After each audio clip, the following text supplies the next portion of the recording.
आज की इस प्रेस वार्ता में उपस्थित हमारे जिला के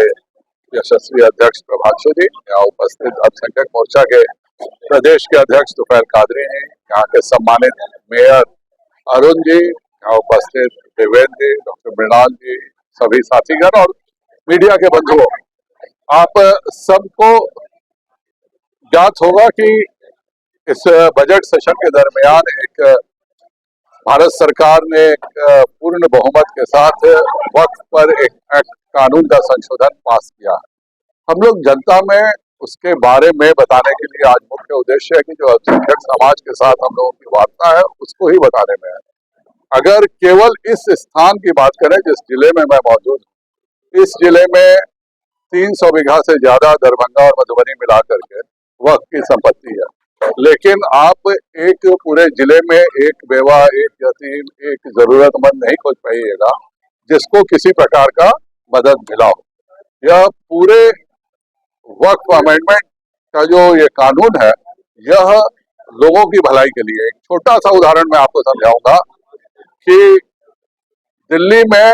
ताज होटल है, ताज मानसिंह होटल, एनडीएमसी के जमीन पर बना हुआ है और उससे एनडीएमसी को 150 करोड़ रुपए हर साल भाड़ा के रूप में मिलता है। बेंगलोर में आईटीसी विंडसर होटल है जो कि वक्फ की जमीन पे बना हुआ है और उससे जब तक ये कानून नहीं आया था तब तक 15,000 रुपए महीने मिलता था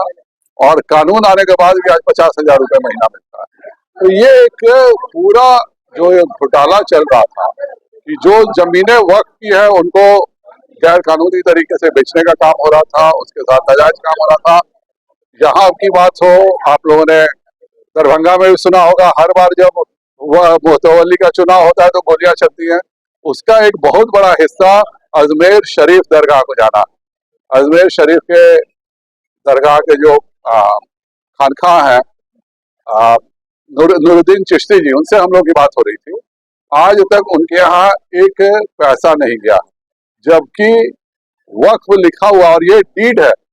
ये नहीं है कि मुजवानी बात है, यह डीड में है कि 500 रुपए 1945 के हिसाब से अजमेर शरीफ दरगाह को जाना है। अगर हम उस समय का गोल्ड की बात करें तो 34 रुपए में 10 ग्राम गोल्ड मिलता था जब अजमेर शरीफ दरगाह को 500 रुपए जाना था। और उसके हिसाब से आज वो 15 लाख रुपए महीने उसको जाना चाहिए था। आज तक 1 रुपए भी नहीं दिया गया। जहाँ पे भी मुतवल्ली मौजूद है वो पूरा 1 पैसे न किसी को देते हैं और वक्फ की संपत्तियां एक तरफ नाजायज कब्जे हो रही हैं और जो संपत्ति उन पर नहीं है उस पर क्लेम किया जा रहा है। बिहार में ये दिक्कत नहीं है, बिहार में तो वक्फ की कुल संपत्ति का 1% भी हिस्सा नहीं है, इसलिए ये दिक्कत बिहार में बहुत ही 1-2 जगह क्षणिक घटनाएं छोड़ दे तो और नहीं है, लेकिन बिहार में एक बहुत बड़ी संपत्ति भी है जिससे कि गरीबों का, मुस्लिम गरीबों का, बेवा महिलाओं का मदद होना चाहिए था, उसके बदले केवल मुतवल्लियों की मदद हो रही है। मेरे पास सबूत है कि अभी से 2 बार के पहले जो सुन्नी वक्फ बोर्ड के चेयरमैन थे, बेगूसराय में तनवीर अहमद के दादाजी ने 180 एकड़ जमीन बाकायदा रजिस्टर्ड, 1880 में रजिस्टर्ड डीड है वो, लेकिन सुन्नी वक्फ बोर्ड ने कह दिया कि 50 एकड़ हमारी जमीन है और 130 एकड़ जमीन बेच दिया गया। दूसरे तरफ चितकोहरा में जहां पर 1911 में कब्रिस्तान की जमीन थी, उसके एवज में 1915 में कब्रिस्तान की दूसरी जमीन दे दी गई और बाकायदा लिखित में है कि भाई कब्रिस्तान के इस जमीन के बदले चितकोहरा में यह जमीन मार्क किया जाता है और 1915 से वहां कब्रिस्तान है। आज अचानक बोला जाता है कि नहीं, 1911 वाली भी जमीन है, वो कागज दिखाया जाता है और 1915 की जमीन को छुपा करके 1915 के उस डीड को, जिसमें कि अदला बदली जमीन का हुआ था, और वक्त में चढ़ा दिया गया। तो इस तरह के किसी के साथ नाजायज भी नहीं हो और जो संपत्ति है उसका सदुपयोग हो। दिक्कत 2 ही चीजों से है सभी को, एक कि इसमें सीएजी की एंट्री हो गई है। कैग की एंट्री होने से जो भी पैसे का लेन देन होगा वह बिल्कुल पारदर्शी होगा। जैसे भारत सरकार के सभी विभागों की जांच, चाहे ये अरुण जी मान ले, मेयर मौजूद है, इनके भी सारे कार्यकलापों की जांच सीएजी करती है, वैसे अब वक्त के बोर्ड के पैसे के आमदनी और उसके खर्चे की जांच सीएजी करेगी। एक इनसे तकलीफ है और दूसरी तकलीफ यह है कि अब कोई भी अगर मुतवल्ली वक्फ की जमीन को खुद हड़प करके बैठा होगा तो उसको मुतवली पद से हटाया जाएगा। और इसके अलावा जो पसमानदा समाज को, महिला समाज को जो इसमें रिप्रेजेंटेशन मिला है कि अब हर जगह 2 पसमानदा समाज के सदस्य रहेंगे,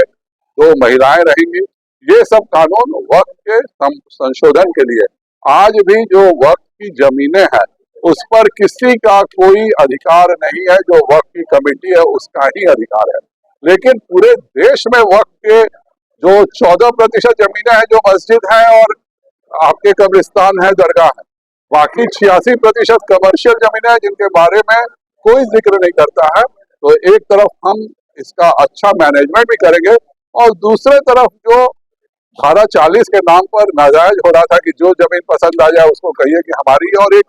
बहुत ही खराब ढंग से इसका अफवाह भी और कहिए और ये कार्य जो हो रहे थे कि बहुत जगह पर जिसको चाहे उसको हम कर दें, तो ये भी बंद होगी। और निश्चित तौर पर 2029 आते आते